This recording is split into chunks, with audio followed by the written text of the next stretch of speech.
E assim diz o texto: ai da terra que ensombreia com as suas asas, que está além dos rios da Etiópia, que envia embaixadores por mar em navios de junto sobre as águas, dizendo: ide, mensageiros velozes, a um povo de elevada estatura e de pele lisa, e a um povo terrível desde o seu princípio, uma nação forte e esmagadora, cuja terra os rios dividem.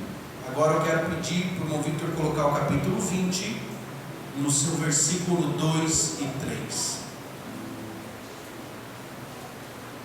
Hoje nós vamos estudar os 3 capítulos em que nós faremos sequências: 18, 19 e 20.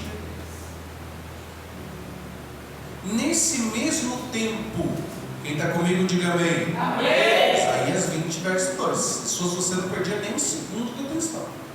Neste mesmo tempo falou o Senhor, por intermédio de Isaías, filho de Amós, dizendo: vai, solta o cilício dos teus lombos e descalça o sapato dos teus pés.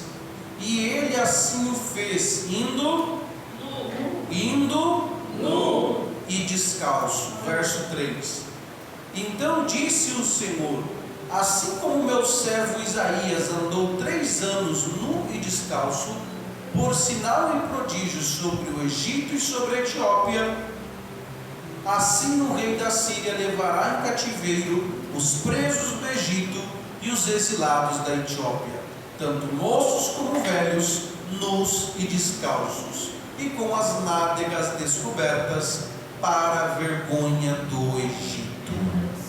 Vamos repetir essa frase final no 3? 1, 2, 3. Para a vergonha do Egito. Pode se assentar glorificando o Senhor. Irmãos, tem uma coisa que Deus é especialista em envergonhar o inimigo dele. Deus consegue fazer umas coisas que nem nós imaginávamos, né? Mas antes de nós chegarmos aqui no capítulo 20, onde Isaías recebe uma sentença de Deus dizendo: fica aí seminu, praticamente nu, para mostrar o que eu vou fazer com o povo do Egito, vamos voltar para o capítulo 18. No capítulo 18, 19 e 20, nós temos uma sentença contra a Etiópia e Egito. Eu já peço que o Victor coloque para mim o mapa que nós deixamos preparado, para que vocês consigam entender um pouquinho melhor. Isso, o primeiro, esse aí, filho. Ó, os irmãos estão acompanhando? Digam amém. Amém. Esse lugar circulado, tem uma bolinha verde, isso, é o antigo Egito, e ali está escrito Cuxi, que é os Cuxitas, no texto em que nós lemos, conhecidos como etíopes. Quem entendeu, diga amém. Amém. Então esses 2 povos aqui se uniram e queriam juntar-se com a Filístia dos filisteus, que nós já estudamos aqui a sentença deles, e queriam destruir a Assíria. Vou repetir bem devagar para vocês entenderem. Quando a mensagem chega para Isaías no capítulo 18, eles vêm de barquinho aqui do Egito lá para Judá.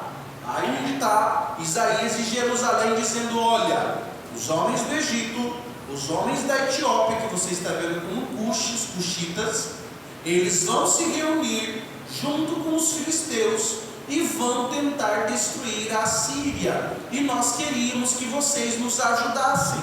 Ou seja, o Egito, que era inimigo de Judá, terrivelmente, vocês sabem o que eles fizeram com o povo hebreu? Escravizaram por 400 anos.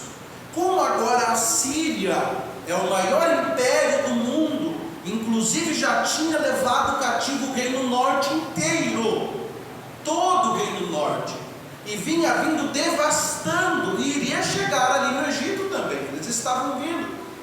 Inclusive nós vemos que antigamente o rei de Judá pediu ajuda para a Síria para derrotar o reino norte, e virou uma bagunça só. Então no capítulo 18 nós vemos os homens que estavam ali no Egito e na região que nós conhecemos aí como hoje em dia como Sudão, né? Lá está a Etiópia, nós vemos que eles pediram ajuda para destruir a Assíria. Quem entendeu, diga amém. Amém. Aí Isaías disse: vocês estão loucos. Vocês querem enfrentar a maior nação de todos os tempos. Bota o outro mapa lá, filho, por favor. Eles queriam, irmãos, uma naçãozinha desse tamanho. Olha o tamanho da Síria, irmãos. Olha o tamanho da Síria e olha o tamanho do Egito ali, bem pequenininho. Acha o Egito ali, filho. Mostra com a tua setinha aí para os irmãos verem. Olha o Egito, olha aí. E olha o tamanho da Síria ali em cima. Já tinha tomado conta da Síria. Está vendo ali Damasco, irmãos? Eles estavam vindo com potência. Pegaram Israel Norte, destruíram ela, tomaram conta, levaram presos, cativos. E agora chegaria a vez do Egito, da Etiópia e também a Filístia, que você pode ver lá em cima. Isso também já tinha sido destruído. Os Moabitas, os Edomitas. Quem lembra que nós estudamos as últimas 2 quartas-feiras? Quem lembra? Foi a sentença de Deus para esse povo. E agora Deus disse: chegou a hora do Egito e da Etiópia também pagarem por aquilo que fizeram para o povo de Deus. Então eles mandam uns barquinhos lá em cima, naquela partezinha verde lá, eles mandam de barquinhos as pessoas até Jerusalém, os mensageiros, no versículo que nós lemos no capítulo 18, verso 1 e 2, dizendo para Isaías, que era o profeta: manda o teu rei nos ajudar. Agora se imagine um povo como o Egito e a Etiópia, pequeno, não muito grande. O Egito já tinha sido grande, mas agora não era mais, já tinha virado uma nação pequena, morrido os faraós e tinha já se tornado uma bagunça. Até porque, eu peço para o irmão que tem mais um mapa aí para passar. Isso. Até porque, se vocês verem essa cidade vermelha aí, é a terra dos filisteus. Os assírios detonaram com eles lá em Asdod. E o que o assírio fez? Ele disse: eu vou dar só uma amostra para vocês do que eu vou fazer. E ele foi lá e destruiu os filisteus. Então esse povo do Egito se desesperou e mandaram mensagem pedindo ajuda para o reino de Judá. Veja bem, Judá, irmão, é menor do que essa terra, do que eles estão enfrentando. Veja bem, é pequeniníssimo. É pequeniníssimo. Só tem ali Jerusalém, Laquis, Hebron e Berseba, são as principais cidades que tem. É pequeniníssima, mas eles vão pedir ajuda para eles. Quem sabe por quê, irmãos? Porque eles sabem que o Deus de Israel é conhecido por vencer batalhas invencíveis. Vou repetir isso aqui. Eles vão pedir ajuda, porque o nome Deus de Israel é muito famoso. Tinha mais de 2000 anos de história. A Arca da Aliança, a história do povo. E ainda, eles achavam que talvez teriam chance contra a Síria, se Deus dos hebreus estivesse com eles. Então Isaías diz para eles assim: podem voltar, porque nós não vamos fazer aliança com vocês. Vamos voltar lá para o texto, capítulo 18, no versículo 3, por favor. Quem entendeu até aqui, diga amém. Amém. Ele diz: olha, todos vocês habitantes aí dessa região, ele está falando com quem estava querendo fazer aliança com Judá. Vocês, moradores aí dessa terra, quando se arvorar a bandeira dos montes, o vereis, e quando se tocar a trombeta, ouvireis. Ele estava dizendo assim: não é hora de lutar.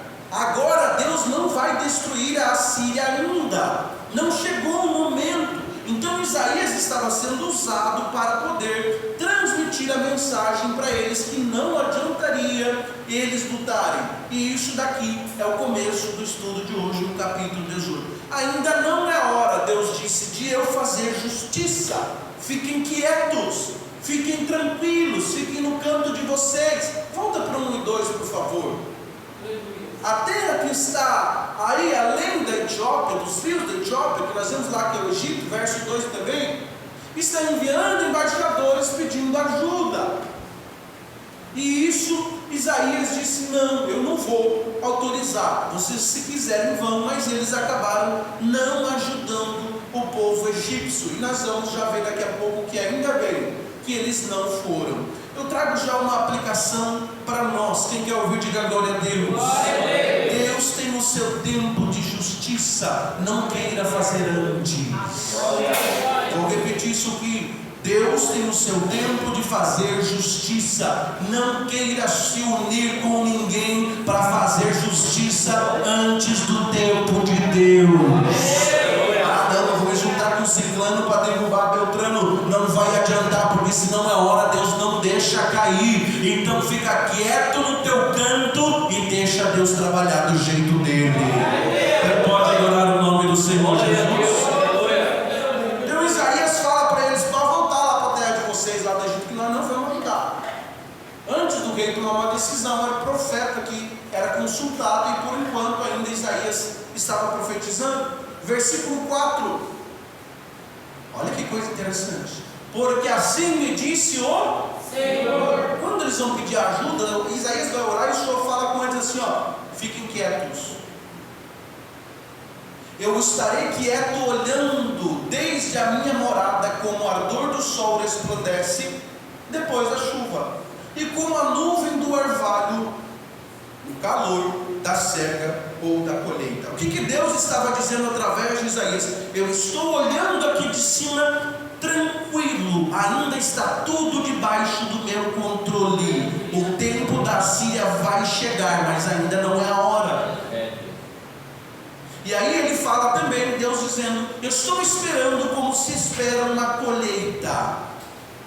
Quem pode dizer amém? Amém. E aí ele diz: passa o tempo de calor de dia e o orvalho à noite. Passa o tempo de calor de dia e o orvalho à noite. Isso vai acontecendo todos os dias, até chegar o dia da colheita. Então o Senhor estava dizendo: fala para eles, Isaías, eu não perdi o controle de nada ainda. Eu ainda estou no controle de tudo. Se não quiserem me ouvir, o problema é deles. Mas eu estou bem tranquilo aqui analisando tudo. Isaías disse: isso é o que me disse o Senhor, mas se vocês querem lutar, trazendo aqui uma aplicação, Deus não está demorando, tudo está se encaixando para o dia da colheita. Meus irmãos, hoje é noite de nós glorificarmos o nome do Senhor Jesus. Deus não está demorando. O orvalho que cai à noite, o calor que vem de dia, o orvalho que vem à noite, o calor que vem de dia, está fazendo a semeadura do inimigo crescer, e no tempo certo, Deus disse, a colheita vai chegar. Será que Deus não está vendo, pastor? Deus está, só que vai chegar a hora da colheita. Versículo 5: antes da colheita, vou trazer palavras mais fáceis para os irmãos. Quando já o fruto está pronto, já se foi a flor, está na hora de colher, as uvas estão maduras, então a foice poda os sarmentos e tirará os ramos e os lança fora. Deus estava dizendo assim: olha, quando a uva está boa para colher, primeiro você colhe. Por quê? Porque se você cortar as palheiras fora, você perde a uva também. Deus usaria a Síria como castigo para algumas nações primeiro, depois ela seria destruída pela Babilônia. Eu vou trazer outra aplicação aqui, irmão, para você entender, e você vai dando glória a Deus. Eu vou trazendo e você vai entendendo, porque isso é para a nossa vida. Nós não estamos numa aula de teologia, nós estamos aprendendo a palavra de Deus para a nossa vida. Aplicação: o seu inimigo também tem um inimigo, e Deus sabe o dia de trabalhar nisso. Vou repetir isso aqui. Deus estava dizendo para eles: o inimigo de vocês também tem um inimigo. Você sabia, irmão, que quem faz mal para você também tem alguém que está fazendo mal para ele? E se Deus resolver usar essa pessoa para acabar com a vida do teu inimigo, irmão, não tem quem impeça ele de agir. Nota de rodapé: se você ia comendo uma comida quentinha, depois que Deus usar esse seu inimigo para lapidar a sua fé, Deus já tem um destino para ele também, meu irmão. Vou repetir isso aqui, irmão. Estou todo arrepiado, chega a presença de Deus. Depois que Deus fizer o que tem para fazer em você, através desse inimigo, aí Deus vai tratar com ele também, meu irmão. Você está usando esse inimigo para tratar você. Mas depois, isso Deus é lindo, não é como Deus é elegante. sobre a uva. Ele disse: você está quebrando tudo a uva, irmão? Não. Você colhe primeiro a uva, porque você esperou crescer, plantar, pega o fruto e depois você vai lá, corta fora. Deus está dizendo: estou esperando a Síria dar os frutos do que ela semeou, depois eu vou cortar fora. Então às vezes está dizendo: Deus, tu não está vendo? Deixa, irmão. O inimigo está fazendo algumas coisas aí, porque Deus quer testar você, quer trazer juízo para algumas pessoas, mas depois que Deus colher os frutos, Deus vai cortar fora esse inimigo também, porque ele também tem um inimigo, meu irmão. O Egito fez tanto mal, ou melhor, a Síria fez tanto mal para esse povo, mas depois lá na frente os babilônicos acabaram com eles também. Então não tenha medo desse inimigo, irmão. Deus já tem alguém preparado para acabar com a raça dele, meu irmão. Você pode adorar o Senhor Jesus nessa quarta-noite? Aleluia! Louvado seja Deus! Versículo 6, olha só que coisa linda. Eles serão deixados junto às aves dos montes, os animais da terra. Deus está dando uma sentença. E sobre eles veranearão as aves de rapina, e todos os animais da terra invernarão sobre eles. Os corpos dos assírios ficariam expostos. Depois eles passam uma vergonha colossal. Eles ficam sem velório, são todos mortos, ficam lá no sol, os bichos têm que comer eles. Deus está dizendo: vocês estão se preocupando com alguém que eu já derrotei, alguém que eu já decretei a sentença. Você está desesperado com alguém que Deus já pisou na cabeça, meu irmão. Com alguém que Deus não. Pastor, não tem inimigo nenhum, é Satanás mesmo, irmão. Já está derrotado, não tenha medo. Deus já está no controle. Romanos 12:19, por favor. Alguém já está entendendo? Diga glória a Deus. Não vos vingueis a vós mesmos. Fique irado de vez em quando, mas não faça nada, porque está escrito: minha é a vingança, eu recompensarei, Jesus. Eu estou todo arrepiado aqui com a presença de Deus. Sabe o que Deus está dizendo hoje? Fica quieto, rapaz, fica nervoso, fica irado, às vezes fica, mas deixa que Deus dê a vingança para a hora certa.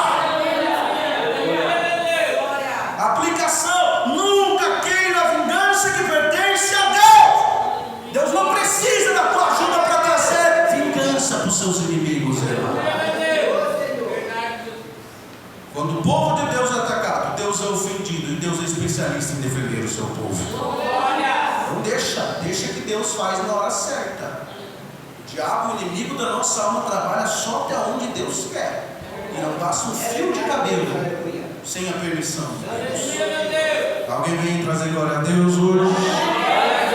Versículo 7: naquele tempo trará um presente ao Senhor dos exércitos, um povo de elevada estatura e de pele lisa, e um povo terrível desde o seu princípio, uma nação forte e esmagadora, cuja terra os dividem. Está falando do Egito e da Etiópia, ao lugar do nome do Senhor dos exércitos, no monte Sião. Então o profeta Isaías estava dizendo: um dia até vocês, egípcios e etíopes, terão que adorar o nome do Senhor. Sabe o que ele está dizendo? Eu vou resumir aqui para os irmãos entenderem, que aqui acabou o capítulo 18. A Síria estava botando medo em todo mundo. Judá desse tamanho aqui, irmão. Era só a Síria fazer isso aqui, ó. Não fizeram, que Deus não deixou, não era tempo. E aí esse povo lá de baixo, os egípcios ficaram com medo e foram pedir ajuda para eles. E Deus toma Isaías dizendo assim: não é para se juntar com ninguém, não é para fazer aliança com ninguém, porque Deus vai destruir os assírios também. E ele estava dizendo: vocês também vão ser um dos que vão adorar ao Senhor. Aí ele está falando sobre o milênio lá na frente, que o povo de Israel também vai ter egípcios no meio deles adorando o nome do Senhor. Então o profeta estava dizendo: vocês estão desesperados por quê? Até vocês vão ter que adorar o Senhor. O povo aqui de Judá vai ter que adorar o nome do Senhor. Vamos lá então para o capítulo 19, filho, por favor. Quem está comigo, diga amém. Amém. Só o início da sentença. Agora Isaías lê a sentença. Nós estamos diante da quinta sentença. Depois do milênio, nós vemos que Isaías vai dar sentença para 10 nações. Nós já falamos da Filístia, de Edom, já falamos do povo que estava ali embaixo, agora esqueci o nome da cidade, depois nós vemos no mapa, e também do povo que está agora no Egito e na Etiópia. E o Senhor estava dizendo tudo isso através de Isaías. Isaías parecia um louco, irmão, porque Deus estava usando ele para tudo que é povo ao redor de Israel, trazendo sentença. E ele vai dizendo, essa é a sentença que Deus tem. E ele fala, sentença do Egito, peso do Egito. Eis que o Senhor vem cavalgando numa nuvem ligeira, e entrará no Egito, e os ídolos do Egito estremecerão diante dele, e o coração dos egípcios se derreterá no meio deles. Vamos ler até o 4, filho, por favor. Porque farei com que os egípcios se levantem contra os egípcios. Em outra tradução, eles vão lutar uns contra os outros, e cada um pelejará contra o seu irmão, e cada um contra o seu próximo, cidade contra cidade, reino contra reino. E o espírito do Egito se esvaecerá no seu interior, e destruirei o seu conselho, e eles consultarão seus ídolos encantadores e aqueles que têm espíritos de feiticeiros. 4. E entregarei os egípcios nas mãos de um rei cruel, rigoroso, que os dominará, diz o Senhor dos exércitos. Isaías está lendo uma sentença, irmão, que Deus falou com ele, nesses 4 versículos, pesadíssimas. Ele fala, vocês do Egito, o Senhor vai ferir vocês, e também a Etiópia, mas futuramente vocês também vão servir ao Senhor. Nós já vamos chegar nessa parte. A primeira parte é a condenação do Egito, que foi dividida em 3 partes. Quem está comigo, diga amém. Amém. Do versículo 1 ao 4 que nós fizemos leitura, Deus usou Isaías para profetizar terrível guerra civil de mistura entre o seu povo. Vou explicar para vocês. O Egito era o reino mais ao norte. Bota de novo o mapa para nós, filho. Abaixo dele, o outro. Isto. O Egito estava ali em cima, perto do rio Nilo, perto de Canaã, onde está aquela seta bem grande ali, é Canaã, é Jerusalém. E o Egito, quem lembra que o povo levou 40 anos para atravessar isso aí, velho? 40 anos, coisa que era 40 dias para eles atravessar, né? Lá no Êxodo. Mas o Egito aqui, ele se foi mudando os faraós, e aí eles dominaram o norte ali da Etiópia, que ele está como Cush, e mais um pouquinho ainda do Sudão. Eles misturaram todo o governo, eles perderam a força. E quando aconteceu isso, eles começaram a guerrear entre eles mesmos e perderam a força. Tornou-se uma guerra civil, não entre outros povos, mas entre eles mesmos. E olha o que Deus falou através de Isaías. Deus viria como uma nuvem veloz, uma tempestade, a ponto dos próprios ídolos que tem no Egito. Quem chuta quantos ídolos tinha no Egito nessa época? O Egito foi a terra que mais inventou ídolos no mundo. Nessa época tinha pelo menos 2.000 ídolos no Egito. Nós estamos falando de 10 nem de 100, estamos falando de 2.000 deuses em que eles adoravam. O sol é Deus, a lua, até a pedra da rua é um Deus para eles, um monte de coisa. E até esses, Isaías estava dizendo que vão virar nada diante da presença do Senhor. Eles tremeriam diante de Deus, e o coração dos egípcios derreteria de medo daquilo que Deus estaria fazendo. Lá no versículo 1, lá no capítulo 19, versículo 1. O versículo 2: o Senhor permitiria uma guerra entre eles. Versículo 2, isso. Farei com que os egípcios se levantem contra os egípcios. Em outra tradução, eles vão se levantar uns contra os outros. Uma guerra civil tomaria conta do Egito. Quem está entendendo que Isaías está trazendo a sentença dos povos que eram inimigos do povo de Deus? Diga amém. Isaías está dizendo: Egito, assim que Deus vai tratar com vocês, vocês vão se destruir entre vocês mesmos. O Egito estava guerreando entre si. Eles tinham pelo menos 42 nações ali, irmão, nesse espacinho que eu mostrei para vocês circulados, províncias, cidades. E eles começaram a degladiar entre si na mudança de um dos faraós egípcios. Morreu um dos faraós lá do Cuxo, lá morreu. Aí eles juntaram todos para fazer um novo governo. Ninguém mais concordava com ninguém. E eles começaram a brigar entre si. Aí o rei da Síria foi lá e destruiu facilmente uma parte deles, por causa de que eles estavam divididos. Eu vou trazer uma aplicação, só quem quiser diga glória a Deus. A forma mais fácil do inimigo derrubar alguém é a briga interna por poder.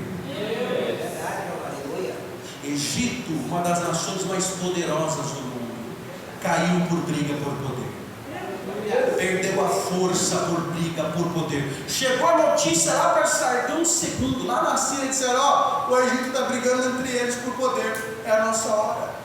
Sabe quando Satanás vem destruir uma igreja, irmão? Quando ela começa a brigar entre si por cargo, por pregação, por ideias, um não concorda com o outro, Satanás diz: é agora que eu destruo eles. E o Egito perdeu as forças, e Sargão II, que era o governador ali da Síria, disse: agora. E eles vão lá e destroem aquele povo com uma força terrível, por causa que eles não deram ouvidos aos conselhos de Deus. Por mais que eles não eram servos de Deus, tinha muita gente que conhecia o Senhor. Eu quero trazer uma aplicação ainda para nós aqui, irmão.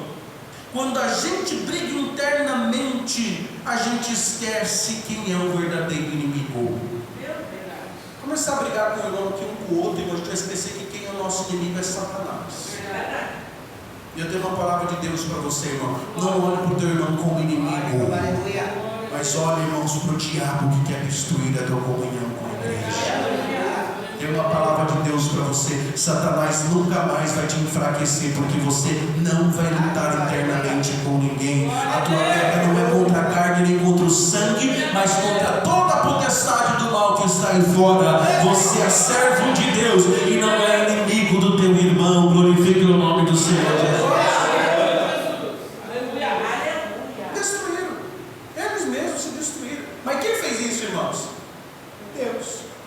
Essa foi a sentença. Vocês são tão poderosos e legítimos, mas vocês mesmos acabaram com os outros. Vocês vão pelejar irmão contra irmão, cada um contra o seu próximo, cidade contra cidade, reino contra reino. Ficou fácil. Eles vieram, o rei da Síria veio, derrotou eles porque eles estavam muito fracos. E o versículo 3, filho, por favor. O espírito do Egito se enfraquecerá no seu interior, e destruirei o seu conselho, os governos. Quando Satanás quer acabar com alguém, quem está comigo, diga amém. Ele vai nos membros fraquinhos, irmão. Ele vai na cabeça. Ele vai nas pessoas que são líderes. Sabe por quê, irmão, que caiu o poder do Egito? Porque os conselheiros dos reis eram invejosos uns com os outros. Sabe o que eles faziam, irmão Bega? Eles davam conselhos para o rei perder, só para ver o outro conselheiro se dar. Sabe, irmão, eles tinham prazer aqui, foi Deus que fez isso. Deus colocou no meio deles um espírito de confusão, que eles faziam mal um para os outros e viraram uma bagunça, eles se destruíram entre eles. E isso foi castigo de Deus para esse povo. E mesmo assim nós vemos aí que eles continuaram buscando outros deuses. Continuando buscando outros deuses. Vamos ler Marcos 3, 24 até o 27, por favor. Ainda falando sobre o reino dividido. Sabe quem falou isso, meus amados irmãos? Jesus. Vamos até o verso 27. E se um reino se dividir contra si mesmo, tal reino não pode subsistir. Ele está falando de uma pessoa que falou um reino, mas está falando de Egito. Se ele contra si mesmo não prevalece. E se uma casa se dividir contra si mesma, tal casa não pode subsistir. E se Satanás, irmão, nem o diabo se levanta contra ele mesmo. Imagina nós que somos cristãos, meus irmãos. Quem pode adorar o nome de Jesus? Olha o que Jesus diz: se Satanás, irmão, não se levanta contra os dele. Se Se for dividido, nem o reino das trevas permanece. Antes tem. Se o diabo se levanta contra os próprios demônios, irmão, já tinha acabado o inferno. Se eles ficam degladiando entre eles, os demônios, não dá certo. O foco deles é os crentes. E o nosso foco não é os crentes, o foco nosso é Satanás. Amém, irmão? Verso 27. Ninguém pode roubar os bens do valente, entrando-lhe em sua casa, se primeiro não matar, ou derrubar, ou amarrar o valente, então entrará e roubará a sua casa. Como Satanás amarra o valente, fazendo ele brigar com seus próprios irmãos, com aqueles que estão dentro da própria casa. E aí ele entra e rouba. Satanás não tem força para entrar dentro da igreja, ele só tem quando os irmãos se degladiam. Então ele entra, ele rouba a igreja. Mas em nome de Jesus eu quero profetizar que aqui não haverá guerra de irmão contra irmão, mas o reino de Cristo subsistirá em nosso meio, meu irmão. O reino de Cristo vai continuar. O reino de Cristo vai avançar. E quem vai embora é Satanás, em nome de Jesus. Então a primeira parte da sentença do Egito seria que eles iam entre eles mesmos, ia virar uma guerra, uma bagunça. Eles não viram nada, irmão Marcos. Não virar. Hoje que for lá no Egito, que foi uma das maiores potências do mundo, a única coisa que tem lá no comércio que fortifica eles são as torres de Gizé, que são as famosas esfinges, né? Mas não tem mais nada. Um dos países que foram os mais fortes do mundo perdeu sua força. Até Israel tem mais turistas do que o Egito. Israel, que é uma cidade, é menor que metade da força do sul, tem mais visita, mais giro financeiro do que o Egito, que foi a maior potência do mundo. Isso porque eles se destruíram entre si mesmos. Agora a segunda parte da sentença, do verso 5 ao verso 10. Eu acho que essa aqui foi a pior. Quem está comigo, diga amém. Amém. Deus ia fazer a maior fonte de riqueza deles secar, que era o rio Nilo. O rio Nilo existe até hoje. Eu peguei fotos, mas não mandei para o Victor. É lindo, é belíssimo e não tem explicação. Ele corre quilômetros de água fresquinha, água verde, no meio do deserto, irmão. É um negócio, não tem explicação.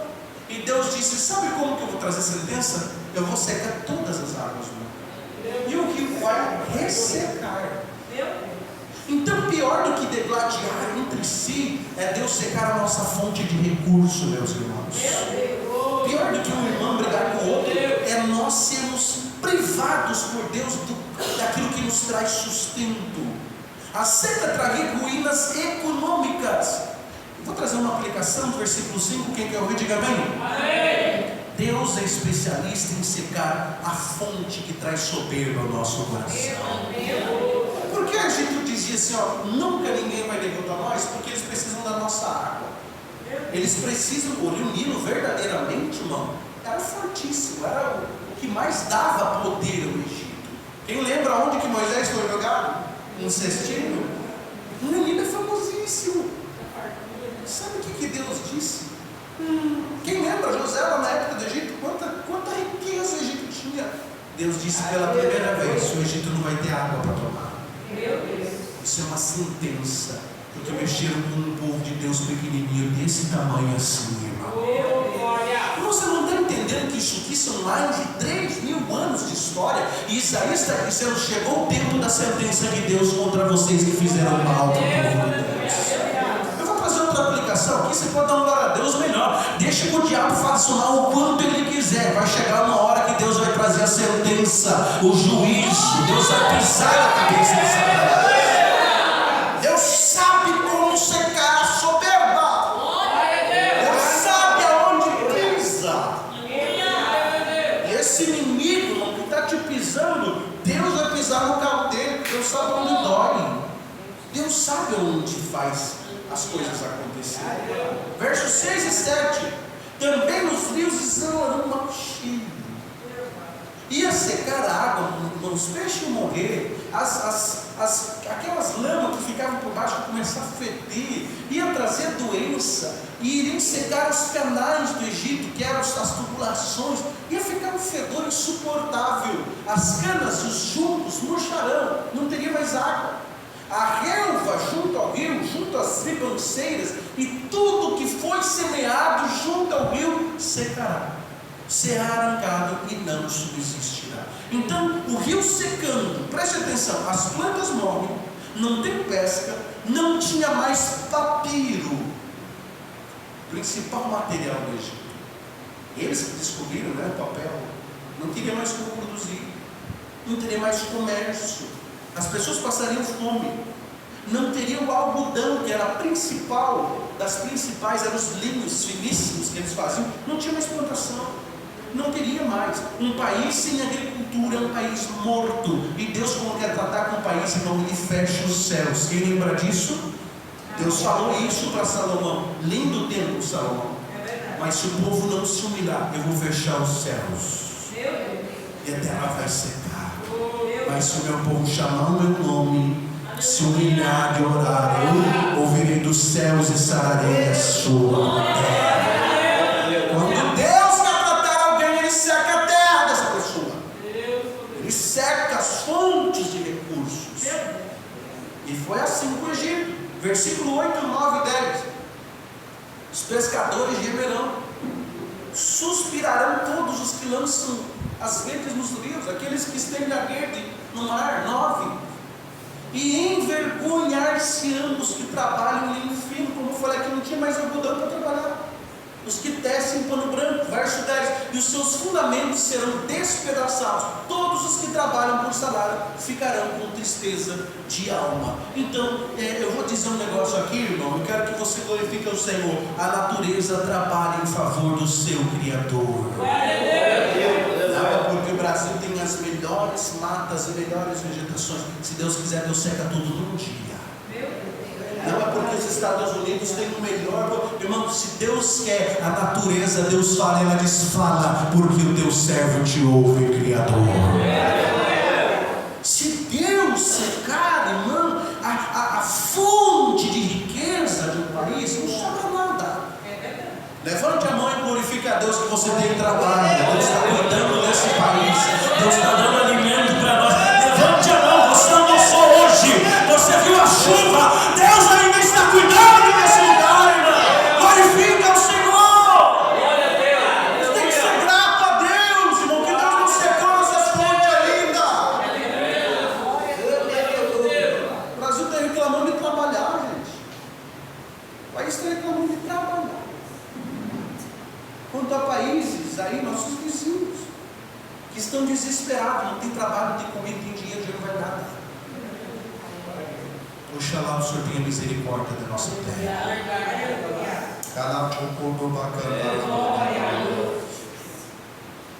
Aleluia. A natureza é serva do Senhor Jesus.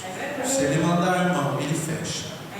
Quem lembra da seca que teve no Brasil 10 anos atrás, 10, 12 anos atrás? Foi terrível. O preço das coisas subiu lá em cima. E olha que eu era jovem, subiu lá em cima, porque não tinha água, a plantação não crescia. Faz poucos dias atrás, poucos tempos atrás, o preço do arroz foi lá em cima. O preço da comida foi lá em cima, que não tinha. A safra do ano inteiro secou. Então, irmãos, é tempo de nós glorificar o Senhor, porque ainda está tendo misericórdia de nós. A segunda maneira, primeiro, Deus deixaria o Egito ser envergonhado entre eles mesmos, eles se matar, se destruir, e o diabo não teria nem muito trabalho. Segundo, Deus permitiria a seca tomar conta do rio Nilo. Iria vir uma desgraça terrível, financeira e agrícola. Terceiro, do verso 11 ao 15, haveria zombarias contra o Egito. O Egito jamais suportou ser zombado. O Egito jamais suportou. E Deus iria permitir eles serem envergonhados. Na verdade, são loucos os príncipes de Zoan. Zoan, meus irmãos, era a capital do Egito. O conselho deles, Faraó, se embruteceu. Faraó diz: mas eu sou filho de sábio, filho dos antigos reis. Onde estão agora os teus sábios? As pessoas vão debochar. Notifiquem-te agora, informe-te. Eles não vão te informar sobre o que o Senhor dos exércitos determinou contra o Egito. Loucos tornaram-se os príncipes de Zoan, enganados estando os príncipes de Nof. Eles fizeram errar o Egito, aqueles que são a pedra de esquina das suas tribos. O Senhor derramou no meio deles um perverso espírito, e eles fizeram errar o Egito em toda a sua obra, como bêbado quando se resolve no seu vômito. E não aproveitará o Egito obra alguma que possa fazer a cabeça, a cauda, ou o ramo, ou o junco. Sabe o que Isaías está dizendo? Se você plantar uma mandioca, não vai aproveitar a cabeça, não vai aproveitar nada, nem o ramo, nem o tronco, não vai aproveitar nada. Vou trazer uma aplicação, irmão. É muito lindo nós entendemos a palavra de Deus e aplicar. Satanás com seus jardins, com macumbaria, com feitiçaria, com qualquer coisa, não pode desvendar os planos do Senhor. Se você prestou atenção na leitura, você vai ver que eles vão perguntar, mas revela aí, vocês não são sábios do Egito, o que está acontecendo? Como é que Deus, vocês não revelaram aí o que Deus do Egito, o que Deus vai fazer? Como vocês não tiveram revelação? Cadê a sabedoria dos reis de vocês? Os egípcios eram os mais sábios da história. Irmão, os egípcios dominaram o mundo na época de José. Quem lembra disso, diga amém. Dominaram o mundo, eles conquistaram todas as terras, inclusive o povo hebreu. A Bíblia diz que ele teve que ir para lá, todo mundo, não tinha que comer, foram para lá. E alguém ia debochar deles dizendo, mas cadê a sabedoria de vocês? Onde é que estão os sábios de vocês que dominaram o mundo uma vez? Até a capital do Egito tornaria um lugar de desespero. Ninguém mais nem saberia o que fazer com essa situação. Versículo 15: ninguém poderá fazer nada pelo Egito. Ninguém conseguiria ajudar o Egito. Vou trazer uma aplicação que você dê glória a Deus para não parecer que é com você. Não tente ajudar quem Deus está tratando. Não adianta. Pode ser rico, pode ser pobre, pode ser sábio, pode ser o que for. Se Deus quer tratar, irmão, não adianta. O cara fala com o ciclano que ele é sábio, ele vai te cuidar inteligente. Não adianta. O Egito correu de um lado para o outro. Inclusive eles se humilharam para ajudar, irmão. Eles foram pedir ajuda para ajudar desse tamaninho. Quando Deus quer tratar com alguém, não adianta. Melhor não ajude. Não ajude, porque Deus não vai deixar de tratar. Ninguém iria poder fazer nada pelo Egito. Versículo 16, vamos ler até o 25, filho, por favor. Naquele tempo, os egípcios serão como mulheres, e tremerão e temerão por causa do movimento da mão do Senhor dos exércitos, que há de levantar-se contra eles. E a terra de Judá será um espanto para o Egito. Todo aquele a quem isso se anunciar se assombrará, por causa do propósito do Senhor dos exércitos que determinou contra eles. Naquele tempo haverá 5 cidades na terra do Egito, que falarão a língua de Canaã e farão juramento ao Senhor dos exércitos, e uma se chamará Cidade de Destruição. Naquele tempo o Senhor será um altar no meio da terra do Egito, e uma coluna se erigirá ao Senhor junto à sua fronteira, e servirá de sinal e de testemunho ao Senhor dos exércitos na terra do Egito, porque ao Senhor clamarão por causa dos opressores, e Ele lhes enviará o Salvador e o Protetor que os livrará. E o Senhor se dará a conhecer ao Egito. Quem está comigo, diga amém. Amém. O Senhor se dará a conhecer ao Egito, e os egípcios conhecerão ao Senhor naquele dia, e o adorarão com sacrifícios e ofertas, e farão votos ao Senhor, e os cumprirão. E ferirá o Senhor ao Egito, ferirá, mas curará, e converter-se-ão ao Senhor, e mover-se-á as suas orações, e os curará.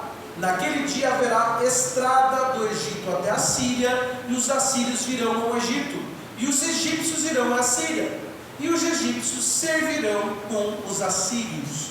Naquele dia Israel será o terceiro, com os egípcios e os assírios, uma bênção no meio da terra, porque o Senhor dos exércitos os abençoará, dizendo: bendito seja o Egito, o meu povo, e a Síria, obra das minhas mãos, e Israel, minha herança. 26, tem 26? Não? Aqui o Senhor está falando que no milênio esse povo servirá ao Senhor junto com Israel e será exemplo para as outras nações. Todo esse povo, irmão, que um dia humilhou o povo de Deus, vai se converter, muitos se converterão e estarão servindo de exemplo no milênio para o restante das nações da terra. A Bíblia está dizendo, Isaías está profetizando agora a respeito do milênio, que haverá um caminho da Assíria para o Egito, e eles estarão uma tríade: Israel, Egito e Assíria. Israel, Egito e Assíria. Todos eles servirão ao Senhor e adorarão ao Senhor. Aplicação. Quem quer ouvir, diga amém. Amém. É melhor deixar Deus tratar o Egito agora, para no milênio haver chance para eles adorarem a Deus. Deixa Deus agir no teu Egito, meu irmão. Leva tu povo lá bacana. Deixa Deus tratar com o teu familiar agora, para dar tempo dele servir ao Senhor no milênio. Deixa Deus tratar com a tua casa agora. Deixa. É melhor Deus tratar com ele agora, para você ver ele no milênio adorando a Deus com você, meu irmão. Deixa Deus tratar. Era isso que Deus estava falando através de Isaías. Não ajude eles, deixa a Síria destruir eles, porque eles iriam se arrepender. Nós lemos aqui depois, e conhecer o Deus de Israel. E lá no milênio, irmão, isso aqui não aconteceu até hoje, não é uma coisa que aconteceu literalmente, é profecia para o milênio. Você viu o Egito lá adorando ao Senhor? Não, é que não. Isso aqui tudo vai ser no milênio. Os três, o Senhor vai dizer assim: eles são as minhas bênçãos. Jesus, irmão. Eu não sei de que jeito isso vai acontecer no milênio, mas o Senhor vai estar de Israel ali governando, o Egito de um lado e a Síria do outro, e os três terão a bênção de Deus. As nações do mundo olharão para eles e dirão: eles servem ao Senhor dos exércitos. Quem acompanha a leitura diz que Deus vai pôr um pilar, se alguém acompanha a leitura, uma coluna muito grande, e vai dizer: esse lugar pertence ao Senhor dos exércitos. Alguém pode adorar o nome do Senhor dos exércitos? Não, imagina Isaías aqui profetizando para o Egito, para a Síria, para esse povo todo que odiava Israel, dizendo: olha, não sei quando, mas vai chegar um tempo que todo esse povo aqui vai adorar o Senhor Jesus. É loucura. O povo achou que Isaías é louco. Você imagina, irmão, para nós hoje é fácil, porque já vimos o Egito destruído, já vimos que a Síria foi destruída, é fácil. Mas imagina Isaías no meio deles, dizendo: o Senhor dos exércitos está mostrando que eles vão ser uma bênção. Ele vai dizer, o Senhor dos exércitos abençoará, dizendo: bendito seja o Egito, o meu povo, a Síria. Essa Síria aí é obra das minhas mãos. Eu quebrei eles, moldei eles, e eles são a minha herança. Profundo demais. Se a gente não estudar isso aqui, a gente não sabe nunca. Capítulo 20, por favor, nós vamos encerrar, porque são apenas 6 versículos. Quem está comigo, diga amém. Amém.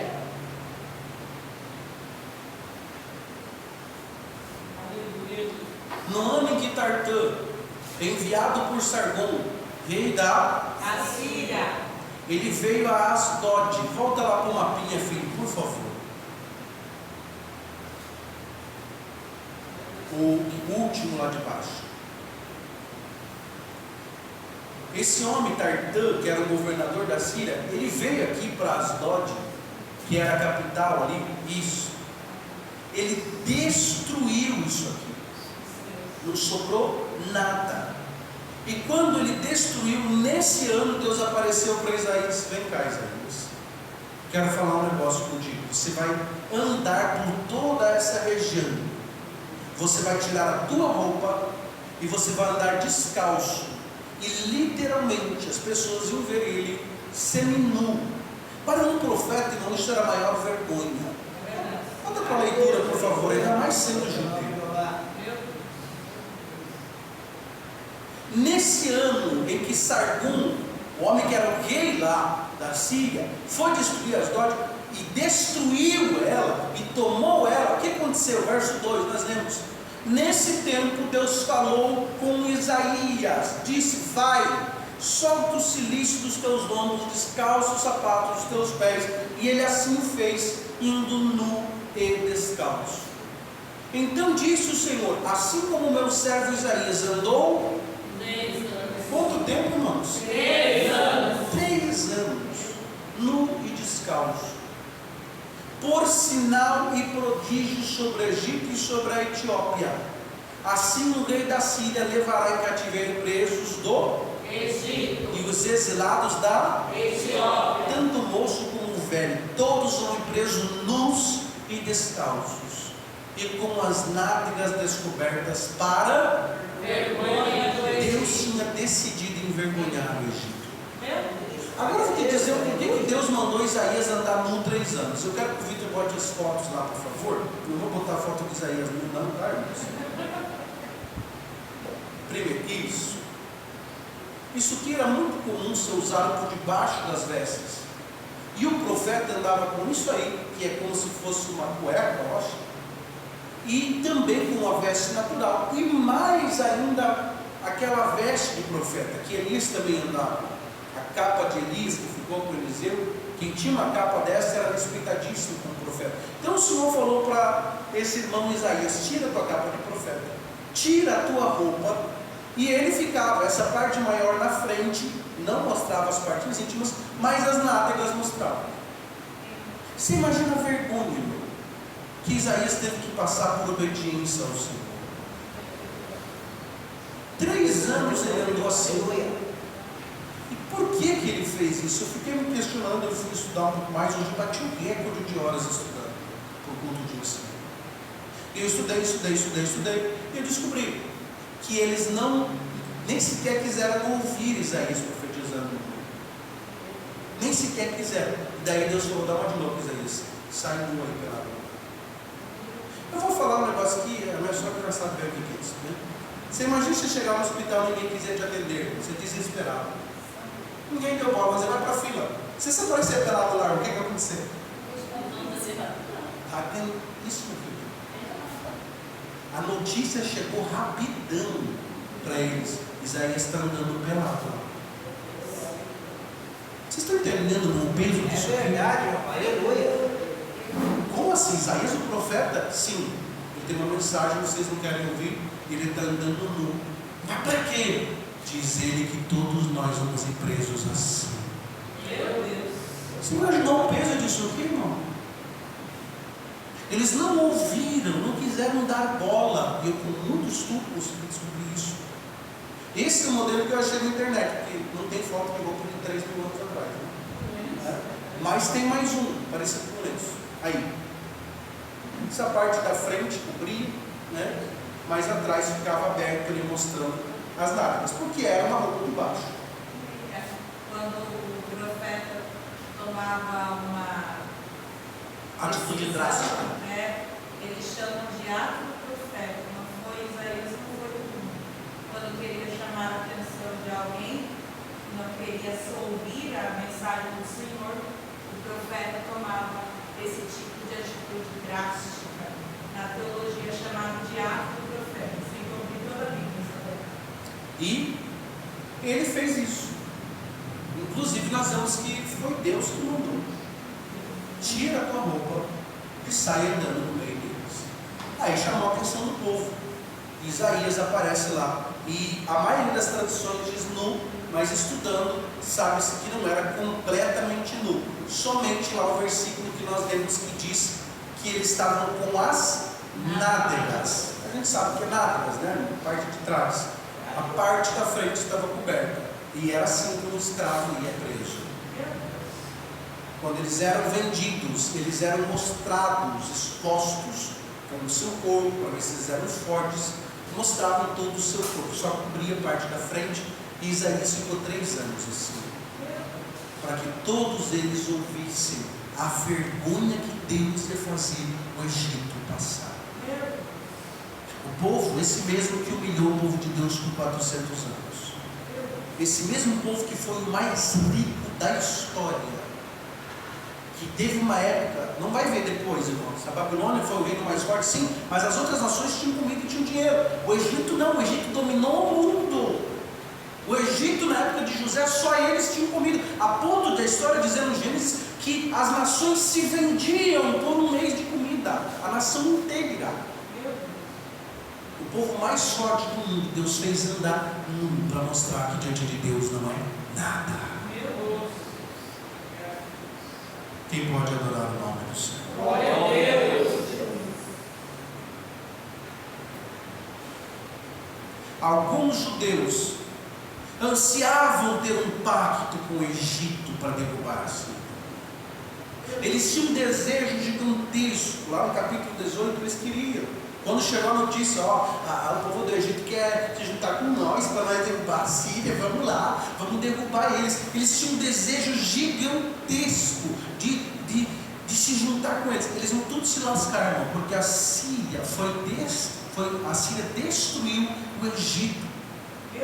E sabe qual que foi a pior vergonha para Judá quando quis se juntar com esse povo ali? Que quando a Síria destruiu Asdod, lá a cidadezinha lá no vermelho, quem lembra disso? Quem lembra disso? O Egito nem sequer desceu para Judá. O povo que ele sempre fazia aliança, o povo de Judá, que ia fazer aliança com eles, quando a Síria desceu para destruí-los, a Síria desceu para destruir esse povinho aí que o Egito está mostrando, o Egito nem sequer foi ajudar, meus irmãos. Eles só iam dar um nome de graça, só ia ganhar inimigo de graça. Quem está entendendo, diga amém. Você vai querer ajudar, irmão, e só vai ganhar inimigo de graça, porque não vai adiantar nada. Versículos 2 e 3, nesse mesmo tempo, Deus falou para Isaías, com tudo isso que está acontecendo, tira aí a sua roupa de profeta de cima, anda descalço, e também fica aí 3 anos praticamente seminu, né? E assim os egípcios e etíopes andariam presos, seriam presos pela Síria. Versículo 4, para a vergonha do Egito, um povo que muito humilhou o povo de Deus, agora passaria vergonha. Trazendo uma aplicação e encaminhando para a final.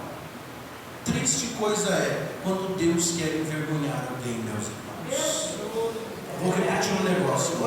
Coisa triste é quando Deus envergonha alguém. Que coisa, irmão. A história diz que depois de 3 anos, quando eles começaram presos, alguém lembrou e disse assim: Isaías tinha nos alertado disso. Tinha gente que nem lembrava o nome dele, mas dizia: você lembra aquele doido que andava para lá e para cá em Jerusalém falando o que Deus ia fazer? Está acontecendo agora. Foram presos. Então, quando Deus quer envergonhar alguém, ninguém impede. Quando Deus quer tratar alguém, Deus está nos ensinando aqui o que o diabo está dizendo para alguém, dizendo: você está vendo, não adianta nada você servir a Deus. Deixa o dia que Deus decidir envergonhar. Seria melhor andar como Isaías nu na rua. E quando Deus envergonha, Deus sabe onde dói. Deus sabe onde machuca. Eu falo isso com tanto temor, meus irmãos. Tanto temor. Versículo 5. E isso que é o pior. E aqui nós vamos finalizar com muita excelência e maestria desses 3 capítulos. Assombrar-se-ão e envergonhar-se-ão. Eu não vou ler. Eu vou explicar para vocês. Versos 5 e 6. A Bíblia está dizendo que Isaías diz que o povo de Judá que queria fazer aliança com os egípcios, quando verem eles indo presos, não vão dizer: olha para quem que nós estávamos pedindo ajuda. Vamos ler no verso 6? Vamos ler. Então os moradores desta ilha de Judá dirão naquele dia: vede tal qual é a nossa esperança, a qual fugimos pedindo socorro para nos livrar da Síria. Como nós vamos escapar?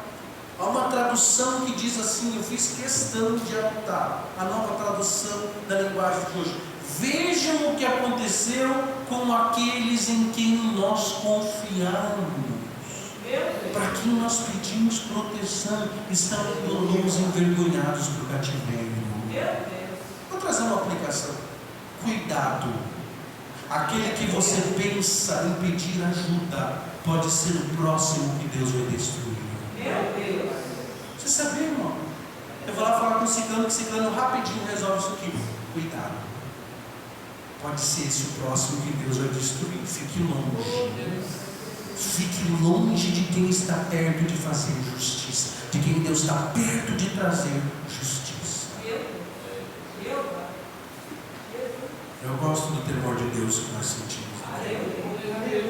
povo de Judá olharia o que Deus estava fazendo com o Egito e dirão: meu Deus, quase que nós fomos juntos. Quase. Versículo 6. Eles iam olhar, versículo 5. Eles iam dizer: meu Deus, quase. Aplicação. Todos, eu vou ler isso aqui, nós vamos finalizar. Todos os que buscam ajuda fora de Deus e o diminuem, certamente passarão vergonha. Todos, em vez de orar, em vez de buscar, Deus vai confiar lá no fofoqueiro, vai confiar não sei quem, vai pedir ajuda para não sei quem, irmão, vai passar vergonha. Vamos nos colocar de pé, irmãos, adorando o nome do Senhor Jesus.